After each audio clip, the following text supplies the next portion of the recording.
So there's something that I am embarrassed to admit. I got duped when I bought these clothes online. And I'm not the only one. It's happened to countless others. One day, this ad popped up on my Facebook feed, a store closing sale. I clicked on the Laurel Toronto link and ordered 3 outfits for $200, marked down significantly. A sweet deal while supporting a local business. Or so I thought. A package arrived a few weeks later. Inside, the items made with cheap materials and no labels. The fit and fabric, not what it looked like online. I couldn't find any proof that Laurel Toronto was a real store. There was no phone number, no address on the website. And when I Googled it, there were listings in Toronto with the name Laurel in it. But addresses on those listings didn't have evidence of an actual store being there. Then I found more posts warning people not to buy from that website. And I discovered other ads and websites targeting Facebook users' feeds, often with a sad story announcing the store is closing. Soon after, I connected with a business owner who had also unraveled the seams of what was happening to customers. I did a little digging and realized that there was what I thought looked like a scam.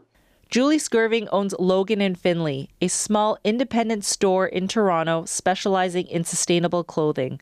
She knew something wasn't right when she started to get angry calls, over 540 of them. What I experienced was a lot of people calling, a lot of people stopping by, a lot of people emailing. Those people, like me, had ordered clothes online after seeing a Facebook ad, and they were either unhappy with the quality or hadn't received their orders at all from a store called Logan Toronto.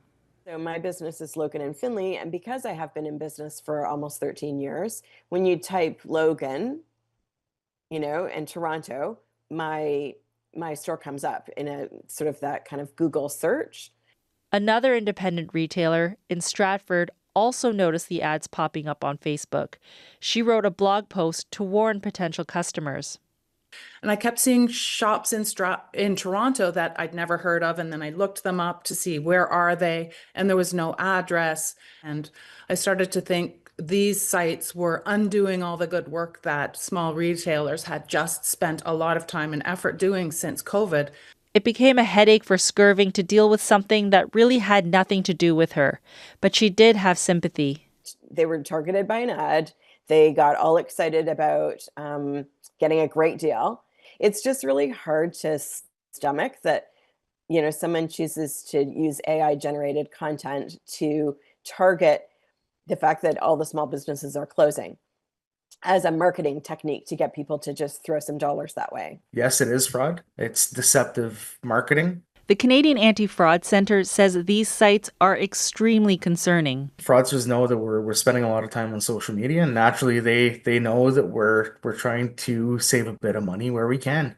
Now, what do you do if you bought from one of these sites and shared your personal information, like I did? Anytime where your information didn't go to where you were expecting that it would, always good to give your credit card company a call at that point. Now, back to these clothes. Here's what happened when I contacted Laurel Toronto about a return.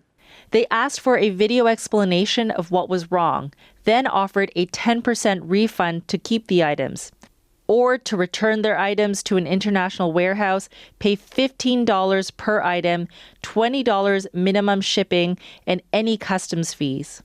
And now when you go to the website, you get this. It's buyer beware. And I think in the world that we're living in, with everything being, in one of these, we have a whole world at our fingertips. But I think it's our responsibility as consumers to maybe just do like a little bit more due diligence. Something I will be doing more of every time I shop online. Sana Choi, CBC News, Ottawa.